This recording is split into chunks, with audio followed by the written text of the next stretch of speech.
हम लोग डरने वाले नहीं हैं। कन्हैया जी यहाँ से जीत के जाएंगे इंशाल्लाह, ये हमारा वादा है और ये हमारा चैलेंज भी है कि हम उनको जिता के भेजेंगे। है वो तुमने एक मिसाल सुनी है कि सियानी बिल्ली खंबा नोचे, वही ओला है क्योंकि कन्हैया कुमार जी अच्छे मार्जिन के साथ यहाँ से जीत रहे हैं और गठबंधन में हर व्यक्ति यही कह रहा है कि कन्हैया कुमार इस बार, तो यही डर है कि मनोज तिवारी जी घबराहट में कुछ भी कर रहे हैं। और मजबूती मिल रही है ना हमें, हम तो चाहते हैं हमारे थप्पड़ मारें हमारे ऊपर और हमला करें, ये तो एक बहुत ही मजबूती मिल रही है। और ये लड़ाई कन्हैया कुमार या मनोज तिवारी के बीच की लड़ाई नहीं है, ये हमारे अपने अस्तित्व की लड़ाई है। इससे लोकतंत्र को बचाने की लड़ाई है और संविधान को बचाने की लड़ाई है। हमारे अंदर एक एक कार्यकर्ता कन्हैया कुमार बन के लड़ रहा, हमने कह दिया आपको अपनी जो है घबराने की ज़रूरत नहीं है। देश की सच्चाई सच छुपने नहीं देंगे। दिल्ली की चुनावी सरगर्मी आप देखने को मिल रही है। जिस तरह से इंडिया गठबंधन के प्रत्याशी कन्हैया कुमार पर लगातार जो है मनोज तिवारी हमलावर हैं। अब तो चलते फिरते कन्हैया कुमार पे हमला हो रहे हैं और यहाँ तक के कन्हैया कुमार जो कांग्रेस के प्रत्याशी हैं, नॉर्थ ईस्ट दिल्ली से कांग्रेस प्रत्याशी कन्हैया कुमार पे जो हमला हुए, जानलेवा हमला, और उस पर थप्पड़ भी मारा गया और स्याही भी फेंकी गई। यहाँ पे मौजूद कुछ लोगों से बातचीत करेंगे और जानने की कोशिश करेंगे कैसे देखते हैं। मैडम जो अभी आपने देखा कल का ही मामला है कन्हैया कुमार पे जो हमला हुआ। देखिए ये हमले तो एक आम चीज़ है, मतलब जो भी अगेंस्ट पार्टी होगी उसको दबाने के लिए, पुश करने के लिए लोग ऐसा करेंगे। मैं नाम नहीं लेना चाहती, लेकिन जो बीजेपी पार्टी है उसका तो ये फंडा है, उनकी तो ये वो लोग चर्चाओं में रहते हैं कि जो चीज़ उभरती हुई चांद की तरह आती है उसको वो लोग पुश करना चाहते हैं। तो कन्हैया जी हमारे एरिए से ऐसे सोचिए जैसे कीचड़ में कमल, तो उस कमल को कीचड़ में धंसाना चाहते हैं, लेकिन कमल कभी कीचड़ में नहीं धंसता, वो कीचड़ से ऊपर आता है।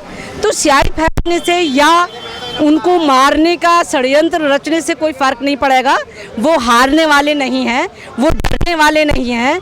वो कांग्रेस के कैंडिडेट है, कांग्रेस का छोटे से छोटा कार्यकर्ता न मौत से डरता है, न किसी की जेल से डरता है, ना ईडी और उससे डरता है।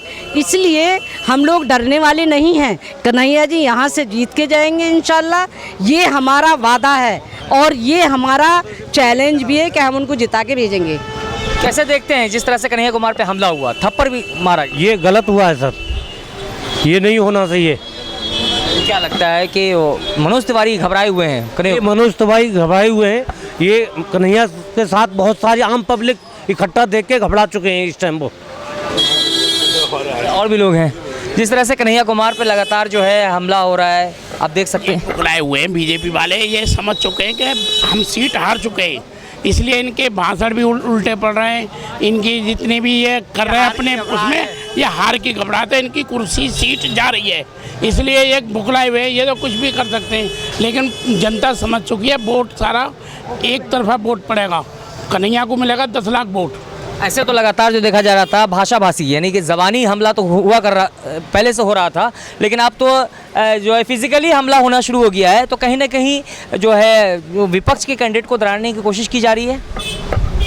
ऐसा है वो तुमने एक मिसाल सुनी है कि सियानी बिल्ली खंबा नोचे, वही ओला है क्योंकि कन्हैया कुमार जी अच्छे मार्जिन के साथ यहाँ से जीत रहे हैं और गठबंधन में हर व्यक्ति यही कह रहा है कि कन्हैया कुमार इस बार, तो यही डर है कि मनोज तिवारी जी घबराहट में कुछ भी कर रहे हैं। और सीधी सी बात है, चुनाव अच्छा हो रहा है और अच्छे मार्जिन से कन्हैया भैया जीतेंगे। 3000 दूर दूर तक कन्हैया कुमार नहीं है। कौन भाई, ऐसे कहने वाले तो बहुत होते हैं, ये तो आम पब्लिक बता सकती है कि कन्हैया की भीड़ में कितने लोग हैं और मनोज तिवारी जी की भीड़ में कितने लोग हैं। भीड़ ही बता देती है, बाकी 25 तारीख को जो होने वाला है वो तो सीधी सी बात है, 25 मई भाजपा गई। तो कैसे देखते हैं मैडम, जिस तरह से हमारे देश के प्रधानमंत्री एक तरफ तो कहते हैं कि जिस दिन मैं हिंदू मुसलमान करूंगा, सार्वजनिक रूप से सार्वजनिक जीवन में जीने लायक नहीं रहूंगा, फिर भी जो है अगले दिन ही महाराष्ट्र में जाते हैं और मुसलमानों को लेकर के बड़ा बयान देते हैं, कहीं ना कहीं टारगेट करते हैं, अपने बात से ही मुकरते हुए नजर आते हैं मात्र 24 घंटे के बाद। देखिए मुसलमान, ख़ास तौर से मुसलमान इस चीज़ को समझ चुका है कि इनकी राजनीति सिर्फ हिंदू मुस्लिम पर है, इसलिए मुसलमान खामोश है क्योंकि मुसलमान अब समझ चुका है ये चीज़ कि हमें कांग्रेस को यहाँ के जो प्रत्याशी हैं कन्हैया कुमार जी, उनको यहाँ से जिता के भेजना है। वो ही एक ऐसे कैंडिडेट हैं जो मोदी जी का मुकाबला कर सकते हैं, क्योंकि मोदी जी जितना झूठ बोलते हैं इतना ही वो सच्चाई से उस झूठ को जुटलाते हैं। इसलिए लोग उनको समझ चुके और यहाँ से कन्हैया कुमार जी ही रहेंगे। बाकी जो यहाँ के अब जो प्रेजेंट मंत्री हैं उनको कोई नहीं जानेगा, और वो आज से ही एक्स में शुरू हो गए, इसलिए वो बौखलाए हुए हैं। इसलिए कभी स्याही फिकवाते हैं, कभी मारने का प्लान बनाते हैं, कभी हिंदू मुस्लिम झगड़े का करते हैं। कोई इनके पास मुद्दा नहीं है। स्टूडेंट्स को जॉब देने का मुद्दा नहीं है, गरीबी हटाने का मुद्दा नहीं है, राजतंत्र लोकतंत्र को बचाने का मुद्दा नहीं है। जो यहाँ का आरक्षण की बात ये करते हैं, जो खुद मोदी जी बोलते हैं उसी को राहुल जी पे लाद देते हैं। तो इनके पास अब कोई मुद्दे नहीं रहे, इसलिए हिंदू मुस्लिम मुद्दा बचा है जो इन्होंने कन्हैया जी पे स्याही फेंक करके शुरू कर दिया। लेकिन हम लोग इतने समझदार हो चुके हैं कि हम लड़ाई नहीं करेंगे, हमें सिर्फ यहाँ से भगाना है बस। कैसे देखते हैं जो कल जो है कन्हैया कुमार के ऊपर स्याही फेंकने की कोशिश की गई, थप्पड़ लगा दिया गया, तो कहीं ना कहीं क्या लगता है इसके पीछे किसी की साजिश? उससे तो और मजबूती मिल रही है ना हमें। हम तो चाहते हैं हमारे थप्पड़ मारें हमारे ऊपर और हमला करें, ये तो एक बहुत ही मजबूती मिल रही है। और ये लड़ाई कन्हैया कुमार या मनोज तिवारी के बीच की लड़ाई नहीं है, ये हमारे अपने अस्तित्व की लड़ाई है। इससे लोकतंत्र को बचाने की लड़ाई है और संविधान को बचाने की लड़ाई है। हमारे अंदर एक एक कार्यकर्ता कन्हैया कुमार बन के लड़ रहा। हमने कह दिया आपको अपनी जो है घबराने की ज़रूरत नहीं है।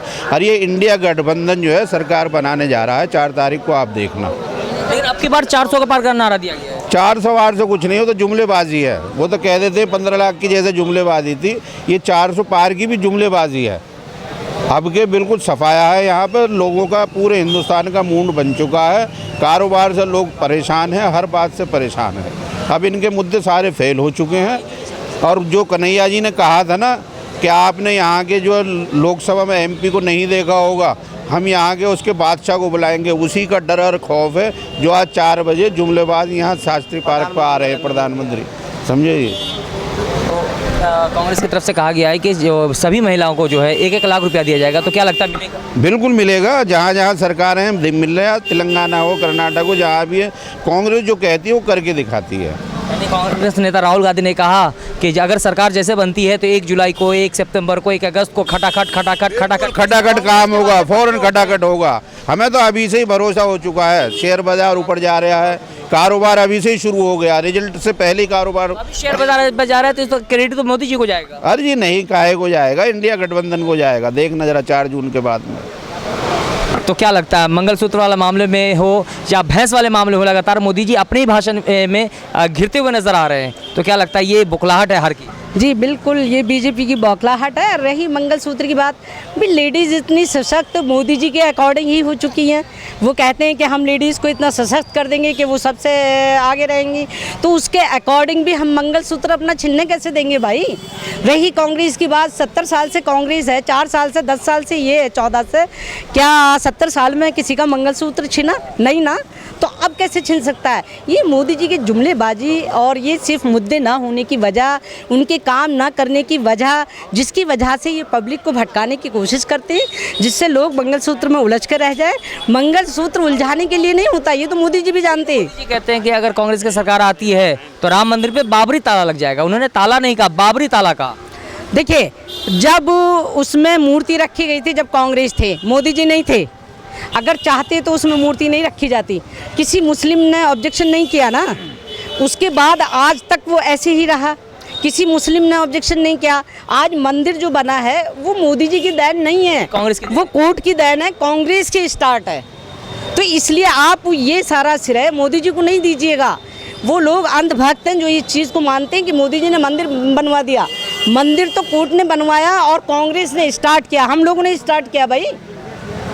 तो उसके लिए अब बाबरी मस्जिद का ताला कैसे लग सकता, आप खुद बताइए।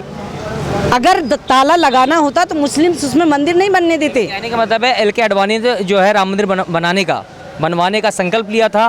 कांग्रेस नेता स्वर्गीय राजीव गांधी ने इसका शुरुआत कर दी और संपूर्ण हुआ है मोदी जी के कार्यकाल में।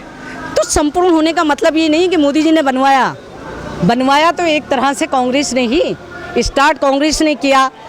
मस्जिद को शहीद कराया आडवाणी, उन्होंने आडवाणी ने, और अब जो इसका श्रेय ले रहे हैं ये गलत ले रहे हैं, लोग सब जानते हैं। इसलिए मंदिर मस्जिद के मुद्दे अब ख़त्म हो चुके हैं। अब जो लड़ाई है सिर्फ मुद्दों की है, गरीबी की है।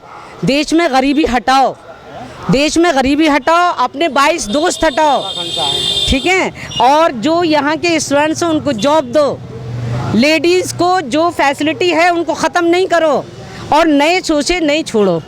आपने देखा कि किस तरह से जो है लगातार जो कन्हैया कुमार जो इंडिया गठबंधन के और नॉर्थ ईस्ट दिल्ली से कांग्रेस के प्रत्याशी हैं और उन पे लगातार उनको दबाने की कोशिश की जाती है। जिस तरह से मनोज तिवारी जो उन पे लगातार हमलावर होते हैं, लेकिन अब तो फिज़िकली जो है कहीं ना कहीं जो कहा जा रहा है कि सोची समझी साजिश के तहत जो है इस तरह किया जाता है। जो इससे पहले भी वही लड़का जो है मस्जिद में जा कर के भी उधम मचाने की कोशिश करता है, और कल जो है कन्हैया कुमार के ऊपर जो है माला पहनाने के इसके बहाने से करीब जाता है और थप्पड़ मारता है और स्याही फेंकने की कोशिश करता है।